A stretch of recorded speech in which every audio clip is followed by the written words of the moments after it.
சேலம் அருகே மகளின் நடத்தையில் சந்தேகப்பட்டு பெற்ற தகப்பனே மகளின் கழுத்தை அறுத்து கொலை செய்த சம்பவம் பதைபதைக்க வைத்துள்ளது. சேலம் மாவட்டம் வாழப்பாடி அருகே நடத்தையில் ஏற்பட்ட சந்தேகத்தால் பெற்ற மகளையே தந்தை கழுத்தை அறுத்து கொலை செய்த சம்பவம் பெரும் அதிர்ச்சியை ஏற்படுத்தியுள்ளது.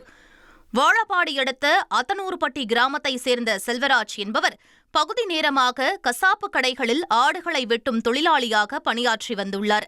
இவரது மகள் பிரத்யங்கரா தேவிக்கு 2 ஆண்டுகளுக்கு முன்பு கண்ணன் என்பவருடன் திருமணமாகி 1 வயது பெண் குழந்தை உள்ளது. பிரத்யங்கரா தேவியின் கணவர் கண்ணன் சேலத்திலேயே தங்கி வேலை செய்து வரும் நிலையில் பிரத்யங்கரா தேவி அவ்வப்போது சேலத்திற்கு சென்று கணவரை பார்த்துவிட்டு வந்ததாக கூறப்படுகிறது. ஆனால் மகளின் நடத்தையில் சந்தேகமடைந்த செல்வராஜ் அவரை வீட்டிற்கு வரவழைத்து ஆடு அறுக்க பயன்படுத்தும் கத்தியால் கழுத்தை அறுத்து கொடூரமாக கொலை செய்துள்ளார். பின்னர் பேத்தியுடன் சென்று வாழப்பாடி காவல் நிலையத்தில் சரணடைந்துள்ளார். இனி செல்லும் இடமெல்லாம் செய்தி. தந்தி டிவியின் வாட்ஸ்அப் சேனலை ஃபாலோ பண்ணினா செல்ல இருக்கும் இடமெல்லாம் செய்தி.